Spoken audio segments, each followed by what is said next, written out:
శాసనసభలో ఏవైతే బిల్లులు ఆమోదిస్తారో ఆ బిల్లులను గవర్నర్కు అప్పజెప్పినప్పుడు అంటే గవర్నర్ ఆ బిల్లులను ఆమోదించకుండా జాప్యం చేయొచ్చా?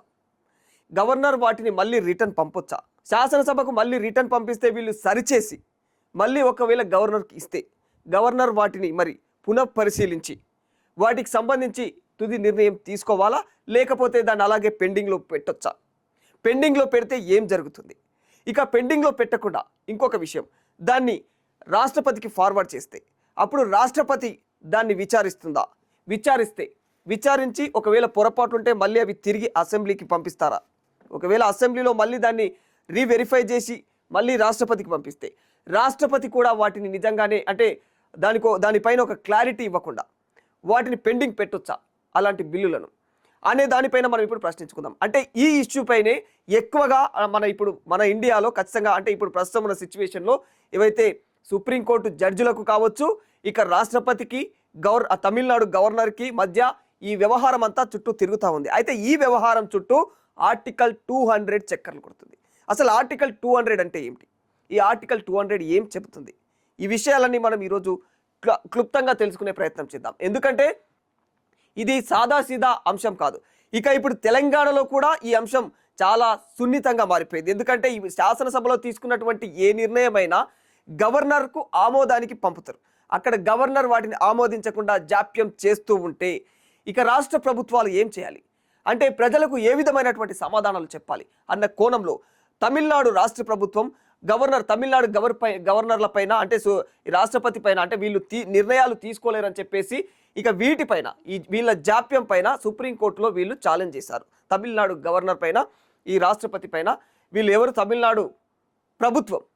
సో ఈ అంశం ఇప్పుడు చాలా సెన్సిటివ్ అంశంగా మారిపోయింది. అయితే ఇలా జాప్యం చేయొచ్చా అన్న అంశానికి సుప్రీంకోర్టు కూడా బదిలిచ్చింది. జాప్యం చేయకూడదు. ఒకసారి ఫస్ట్ విడతలో 6 వారాల గడువు మీరు తీసుకొని దాన్ని క్లుప్తంగా మీరు చూసుకొని దానికి పర్మిషన్ ఇవ్వాలి. కాని పక్షంలో అందులో పొరపాట్లు ఏమైనా ఉంటే మళ్ళీ శాసనసభకు పంపించాలి, అసెంబ్లీకి పంపించాలి. అసెంబ్లీలో అంటే అక్కడ వాళ్ళు మళ్ళీ వాటిని పొరపాట్లు ఏమైనా ఉంటే ఆ పొరపాట్లను రెక్టిఫై చేసి మళ్ళీ తిరిగి ఒకవేళ గవర్నర్కి కానీ పంపితే గవర్నర్ వాటిని ఇమ్మీడియట్గా ఆ అంశాన్ని పూర్తి చేసేసేయాలి. అంటే ఇమ్మీడియట్గా ఆ అంశాన్ని దానికి ఒక ఆన్సర్ ఇచ్చేసేయాలన్నట్టు, దాన్ని రెస్పాండ్ అవ్వాలి దానికి. కానీ అలా అవ్వకుండా దాన్ని అలాగే పెండింగ్లో పెట్టి ఈ అంశం ఇంకా మేము పరిశీలిస్తున్నామని నెలలు గడిపితే అది తప్పా కాదా అన్న అంశానికి సుప్రీంకోర్టు తప్పే అని చెప్పింది. మరి ఈ అంశాన్ని తప్పుగా పరిగణించినప్పుడు అంటే గవర్నరే కాదు రాష్ట్రపతి కూడా అలా పెండింగ్లో పెట్టకూడదు అన్న అంశాన్ని సుప్రీంకోర్టు చెప్పింది. సో ఈ అంశం పైన సుప్రీంకోర్టుకు రాష్ట్రపతి ద్రౌపది ముర్ము ఏం చేసింది? 14 ప్రశ్నాంశాలతోటి ఆమె కూడా ఒక అంశం పైన లేఖ రాసింది. అంటే ఇలా ఆమె 14 ప్రశ్నల పైన లేఖ రాసింది. ఆ అంశాలు ఏమిటి? ఇక విచారణ కొనసాగిస్తున్న 5 జడ్జీల రాజ్యాంగ ధర్మాసనం కూడా దానికి సంబంధించి తిరిగి మళ్ళీ సమాధానం ఇచ్చారు. అసలు ఏంటి ఆ సమాధానం? ఇంకా ఇంతకీ ఈ ఓవరాల్గా ఈ అంశం అంతా కూడా ఆర్టికల్ 200 చుట్టే తిరుగుతూ ఉన్నది. మరి ఈ ఆర్టికల్ 200 అనేది ఏంటి? అసలు అది ఏం చెప్తుంది? అసలు తక్షణమే అంటే యాజ్ సూన్ యాజ్ పాసిబుల్ అనే పదం అందులో అంటే దాని అర్థం ఏమిటి, ఎలాంటి సందర్భాల్లో అది ఉపయోగపడుతుంది అన్న అంశాన్ని మనం తెలుసుకునే ప్రయత్నం చేద్దాం.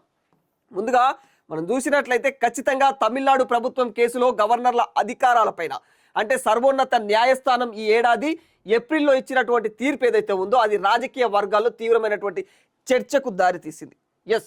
మరి దీనిపైన రాష్ట్రపతి ద్రౌపది ముర్ము కూడా 14 ప్రశ్నలను సంధిస్తూ సుప్రీంకోర్టుకు లేఖ రాసింది ఆమె. దీంతో ఆ 5 న్యాయమూర్తుల రాజ్యాంగ ధర్మాసనం అంటే ఒక టీం ఏర్పడిందన్నమాట. ఈ గవర్నర్లు ఈ రాష్ట్రపతి ఈ విధంగా అంటే చెయ్యొచ్చా, ఏదైనా బిల్లును వీళ్ళకు పంపించినప్పుడు వీళ్ళు ఇలా పెండింగ్లో పెట్టొచ్చా లేకపోతే తిరిగి పంపొచ్చా, వాటిని ఏం చేయొచ్చు అన్న అంశానికి ఓ క్లారిటీ ఇచ్చేందుకు సుప్రీంకోర్టు ఒక 5 మంది జడ్జీలతో ఓ ధర్మాసనాన్ని ఏర్పాటు చేసింది. అంటే ఒక రాజ్యాంగబద్ధమైనటువంటి ధర్మాసనం. అంటే వాళ్ళు ఆ న్యాయమూర్తులు ఈ రాజ్యాంగ ధర్మాసనం విచారణ జరుపుతోందన్నట్టు. అంటే జరిపి ఈ గురువారం అంటే నిన్నటి రోజున నాటి విచారణ సందర్భానికి సంబంధించి ఆ రోజటి అంటే తమిళనాడు విచారణకు సంబంధించి ఆర్టికల్ 200లోని వీలైనంత అంటే 200 దాని అర్థం ఏంటంటే ఆర్టికల్ 200లో ఉన్న ఆ పదం యాజ్ సూన్ యాజ్ పాసిబుల్ అంటే వీలైనంత త్వరగా మీరు ఆ పనిని చేయాల్సి ఉంటుంది. వీలైనంత త్వరగా అని ఉంటుందన్నమాట. అనే పదం ఇందులో ఉంటుంది. మొత్తం చర్చ అంతా ఈ వీలైనంత పదం అనే దీని చుట్టే తిరుగుతూ ఉందన్నట్టు. దీని అర్థం ఏంటి అని రాష్ట్రపతి ఎవరు రాష్ట్రపతి సుప్రీంకోర్టుని అడిగింది, దీని అర్థం ఏమిటి అని. ఇది పరిస్థితి. అంటే దీనికి వీళ్ళు అడిగినారు, సుప్రీంకోర్టు వాళ్ళు ధర్మాసనానికి సంబంధించినటువంటి న్యాయమూర్తులు ఎవరైతే ఉన్నారో ఈ ప్రశ్నను యాజ్ సూన్ యాజ్ పాసిబుల్ అని ఉంది కదా. మరి అంటే రాజ్యాంగబద్ధంగా ఆర్టికల్ 200 అని ఒకటి ఉంది, దాన్ని మనము అందులో ఈ ఒక నిబంధన ఉంది, అది 200 అంటే ఆర్టికల్ 200లో యాజ్ సూన్ యాజ్ పాసిబుల్ అనే పదం ఉంది, అంటే వీలైనంత త్వరగా అని. మరి వీలైనంత త్వరగా అంటే ఏమిటి? రాష్ట్రపతి వేసిన ప్రశ్నలకి ఈ సుప్రీంకోర్టు న్యాయమూర్తులు వీళ్ళు కూడా ఎదురు ప్రశ్న వేసిరు అన్నట్టు. అసలు దీని అర్థం ఏంటో చెప్పు ఫస్ట్ అని. అంటే దాని అర్థం ఏమిటి అన్న అంశం ప్రస్తుతం తెరపైన హాట్ టాపిక్గా మారిపోయింది అన్నట్టు. ఇక శాసనసభ ఆమోదించినటువంటి ఏదైతే పంపించినటువంటి బిల్లులకు గవర్నర్లు సమ్మతి నిరాకరించి వాయిదా వేస్తూ కూర్చుంటే రాజ్యాంగంలోని ఆర్టికల్ 200లో పేర్కొన్నటువంటి వీలైనంత త్వరగా యాజ్ సూన్ యాజ్ పాసిబుల్ అన్న పదానికి అర్థం ఉండదని చెప్పేసి సర్వోన్నత న్యాయస్థానం అంటుంది. అంతే కదా మరి.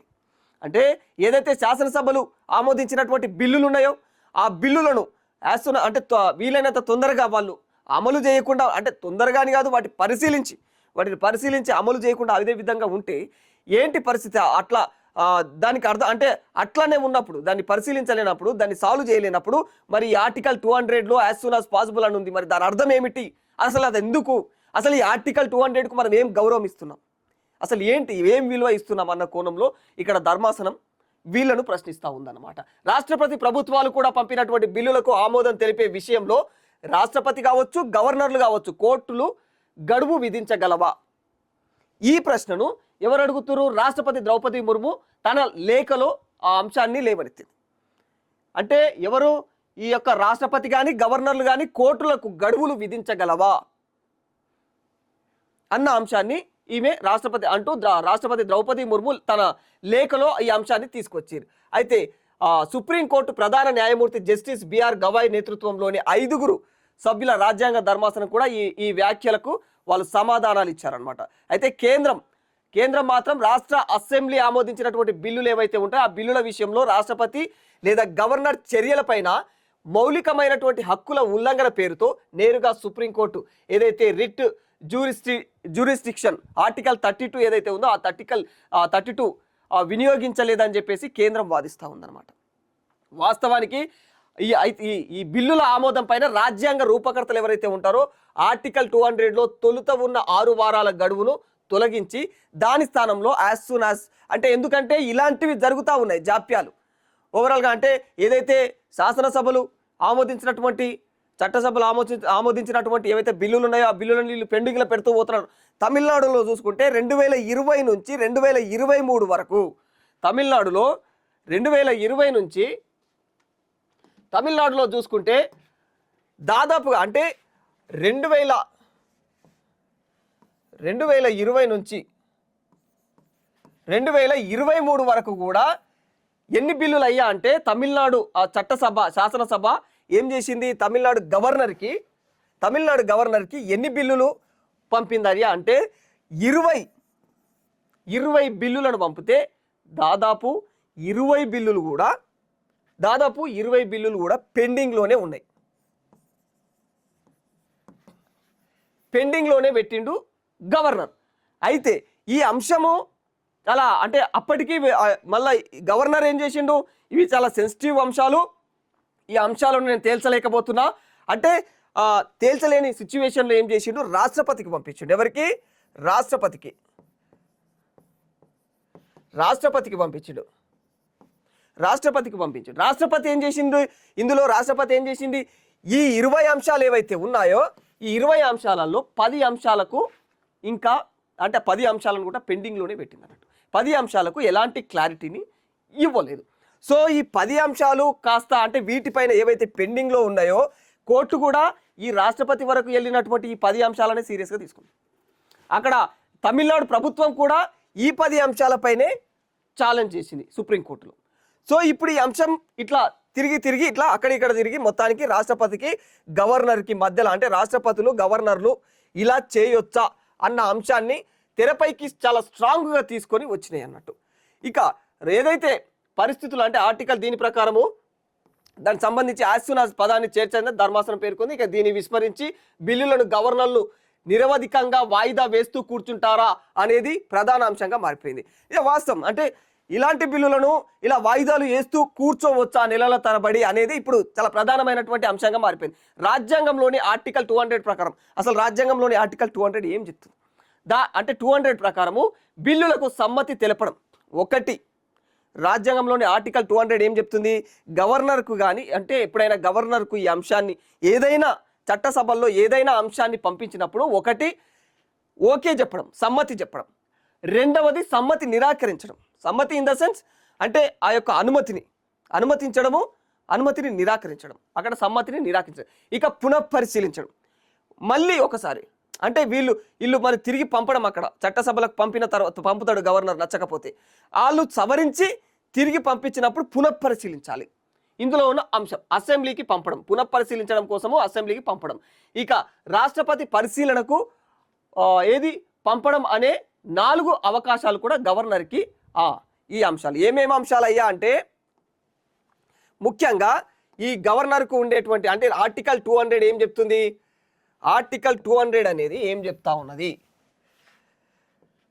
ఆర్టికల్ 200 ఏం చెప్తా ఉన్నది? 200 అనేది ఏం చెప్తా ఉన్నదంటే ఎవరికైనా గవర్నర్కు ఉన్నటువంటి ప్రధానమైనటువంటి హక్కులు అందులో ఏదైనా చట్టసభలు గవర్నర్కు పంపించినప్పుడు, బిల్లును పంపించినప్పుడు వీళ్ళు ఒకటి సమ్మతి తెలపడము, ఓకే చేయడము. సమ్మతి తెలపడం అంటే ఓకే ఇన్ ద సెన్స్ అంటే దానికి ఓకే చెప్పాలి ఏదైతే బిల్లు ఉందో. లేదు రెండవది దానికి సంబంధించి అది నిజంగానే క్లారిటీగా నిజంగా బాగలేదు, ఆ బిల్లు పరిస్థితి బాగలేదు, చాలా వ్యతిరేకత ఉందన్నప్పుడు ఈజీగా అసమ్మతి కూడా తెలిపే అంశం అంటే ఆ అవకాశం ఉంది వాళ్ళకి. అంటే నిరాకరించడం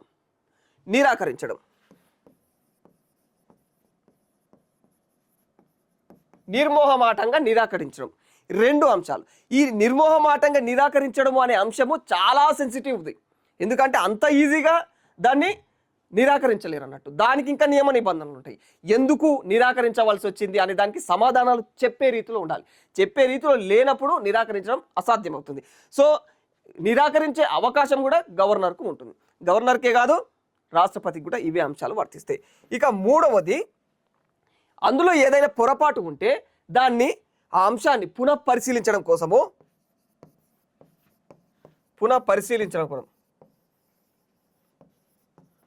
పునఃపరిశీలనకు అని చెప్పేసి మళ్ళీ అదే శాసనసభలకు అదే చట్టసభలకు ఆ బిల్లును పంపిస్తాడు. ఎవరు? గవర్నర్. పంపించినప్పుడు ఏం జరుగుతుందంటే అక్కడ పంపించినప్పుడు వీళ్ళు చట్టసభల వాళ్ళు అంటే ఏదైతే బిల్లును పాస్ చేసిరో గవర్నర్కు ఆ బిల్లును ఖచ్చితంగా వాళ్ళు క్లారిటీగా ఆ బిల్లును దాంట్లో ఎలాంటి పొరపాట్లు ఉన్నాయి, గవర్నర్ ఏ అంశాలను లేవనెత్తిండు, ఏ అంశాలు మిస్టేక్ ఉన్నాయి, మరి దాన్ని ఎలా సవరించాలి అని దాన్ని సవరించి మళ్ళీ వీళ్ళు ఏం చేస్తారు? శాసనసభలు మళ్ళీ ఈ ఏదైతే శాసనసభలు ఉంటాయో వాళ్ళు ఏం చేస్తారు?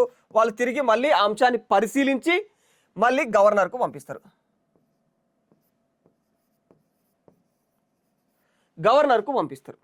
గవర్నర్ మళ్ళీ అప్పుడు దాన్ని ఖచ్చితంగా రిజెక్ట్ చేయడానికి అసలు ఆప్షన్ లేదు. ఇక అప్పుడు అలాంటి టైంలో ఏం చేయాలి గవర్నర్? మరి మళ్ళీ మిస్టేక్ ఉంది, అక్కడ పొరపాటు జరిగింది, ఇంకోసారి కూడా పంపొచ్చు. ఇంకా అప్పుడు కూడా మిస్టేక్ ఉంది, మళ్ళీ వాళ్ళు పంపించారు, అప్పుడు ఏం చేయాలి? అప్పుడు ఏం చేస్తాడు గవర్నర్ అంటే 4వసారి ఖచ్చితంగా రాష్ట్రపతికి పంపిస్తాడు అన్నట్టు. ఆ అంశాన్ని ఏదైతే ఉందో రాష్ట్రపతికి ఎవరు పంపిస్తారో? గవర్నర్ పంపిస్తాడు ఆ బిల్లును. మరి అప్పుడు రాష్ట్రపతి ఏం చేయాలి? నిజంగానే ఇప్పుడు సేమ్ ఇదే ప్రాసెస్, రాష్ట్రపతి కూడా దానికి సమ్మతి తెలపడము ఒకటి, అందులో ఎలాంటి మిస్టేక్ లేకపోతే, లేదు రెండవది అసమ్మతి తెలపడము, ఇక 3వది తిరిగి మళ్ళీ గవర్నర్కు పంపిస్తే గవర్నర్ మరి వాళ్ళకి పంపించడం, ఇవి జరుగుతూ ఉంటాయి అన్నమాట. కానీ ఇట్లా చేయాలి, ఈ ప్రాసెస్ ఉంటుంది. ఈ ప్రాసెస్లలో ఈ ఆర్టికల్ 200 ఓవరాల్గా ఆర్టికల్ 200 ఏం చెప్తుంది?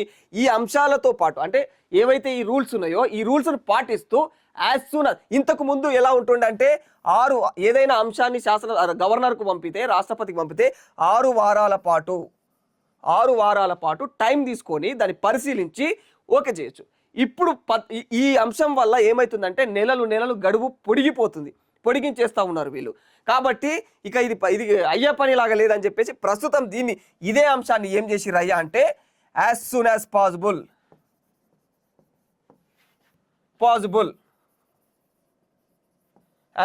పాసిబుల్ అంటే వీలైనంత తొందరగా వీలైనంత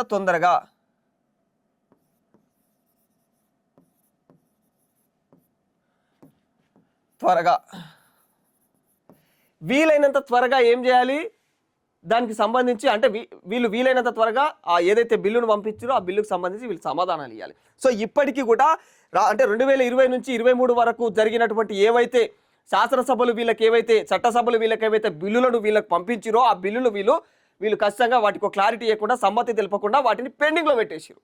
సో పెండింగ్లో పెట్టేసినందుకు అక్కడి తమిళనాడు ప్రభుత్వం ఏం చేసిందంటే వీళ్ళ మీద కేసు అంటే వీళ్ళ మీద కోర్టుకు ఛాలెంజ్ చేసింది అన్నట్టు. ఈ పరిస్థితి ఇది ఉంది, మరి ప్రజలను మేము ఏ విధంగా పాలించాలి, మేము పంపినవన్నిటి కూడా వీళ్ళు పెండింగ్లో పెట్టుకోవడం పోతే పరిస్థితి ఏంది అన్నకు. దీనిపైన సుప్రీంకోర్టు ఏం చేసింది, వీళ్ళకు చురకలు అంటించింది. సుప్రీంకోర్టు గవర్నర్కు రాష్ట్రపతులకు వీళ్ళకు చురకలు అంటించినట్టు మాట్లాడింది. అప్పుడు వీళ్ళు రాష్ట్రపతి కూడా వీళ్ళకు ప్రశ్నలు వేసింది అన్నట్టు కొన్ని రకాల. అంటే సుప్రీంకోర్టులు మాకు ఆర్డర్లు వేయొచ్చా అన్న కోణంలో సుప్రీంకోర్టు మాకు ఈ విధమైనటువంటి నిర్ణయాలు విధించొచ్చా, మేము పెండింగ్లో పెడితే ఆ పెండింగ్ల వాటిపైన వీళ్ళు మాకు ఆర్డర్లు వేయొచ్చా, ఈ పెండింగ్లు ఇట్లా పాస్ చేయాలని చెప్పేసి వీళ్ళు మాకు డిమాండ్ చేయొచ్చా అన్న కోణంలో వాళ్ళు కూడా వీళ్ళకు ఎదురు ప్రశ్నలు వేసారు. దానికి సమాధానం సుప్రీంకోర్టు, మీరు గవర్నర్ కానీ యాజ్ ఏ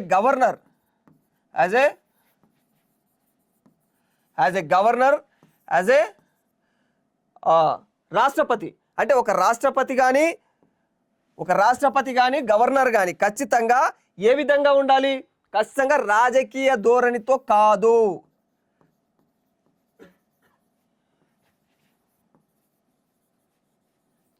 కాదు. మరి ఎలా ఉండాలి అంటే ఎలా చూడాలి, వాళ్ళు ఖచ్చితంగా ఏదైనా అంశాన్ని ఖచ్చితంగా ఎలా చూడాలి, న్యాయబద్ధంగా చూడాలి. రాష్ట్రపతి గవర్నర్లు వీళ్ళు పాలిటిక్స్ చేయరు, వాళ్ళు పాలిటిక్స్ చేయకూడదు, వీళ్ళు నామమాత్రంగా ఎన్నిక కాబట్టి అంటే నామమాత్రంగా ప్రజల సమస్యను అంటే వాళ్ళు ఖచ్చితంగా చాలా సీరియస్గా ఏదాన్ని కూడా ఆర్డర్ పాస్ చేయరు, వాళ్ళు నామమాత్రంగా ఆ పొజిషన్లో ఉండాల్సి వస్తుంది. సో వీళ్ళు ఏం చేయాలి, అత్యవసర పరిస్థితుల్లో ఉపయోగపడే వాళ్ళు చాలా ఇంపార్టెంటే, కానీ అత్యవసర పరిస్థితుల్లో ఉపయోగపడతారు వీళ్ళు. కాబట్టి ఇలాంటి సిచ్యువేషన్లో వాళ్ళ నిర్ణయము అంతిమ నిర్ణయం అవుతుంది అన్నట్టు. అలాంటి సిచ్యువేషన్లో వీళ్ళ నిర్ణయాలు ఎలా ఉండాలి, మరి రాజకీయాలు చేయకూడదు. వీళ్ళు రాజకీయాలు గాడి తప్పినప్పుడు వీళ్ళు న్యాయబద్ధంగా పాలించేటోళ్ళే వీళ్ళు ఎవరు, గవర్నరు, రాష్ట్రపతి.